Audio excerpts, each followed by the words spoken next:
Tahu tak, buah manggis ni boleh rendahkan kolesterol. Tak percaya? Kajian meta-analysis tahun 2020. Bla bla bla bla Garcinia mangostana. Garcinia mangostana tu nama saintifik untuk manggis.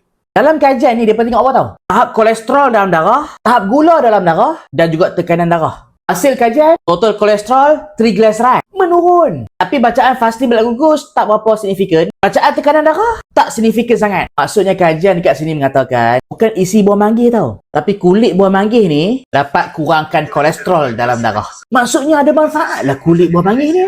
Tapi siapa yang boleh makan?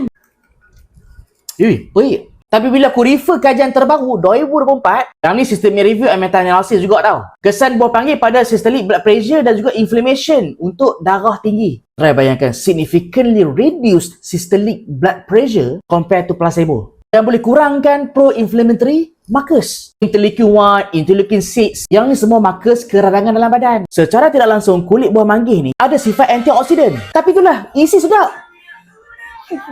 Kulit pula tak sedap. Jangan risau. Apa kena beli Vitex ni weh? Yang ni minuman botanical tau. Dalam Vitex ni bukan setakat manggis ke acai berry. Ada ekstrak delima. Ni, grapeseed ni, biji anggur. Tinggi dengan antioksidan, oligomeric proanthocyanidins pun ada dalam Vitex ni. Kalau korang nak ikhtiar tekanan darah, gula dalam darah dan juga kolesterol dalam darah, Vitex ni antara minuman kesihatan yang aku boleh recommend. Untuk aku yang ada stroke, kecemasan darah tinggi, aku pergi minum ni. Sedap weh. Minum 25 ml. Bismillah.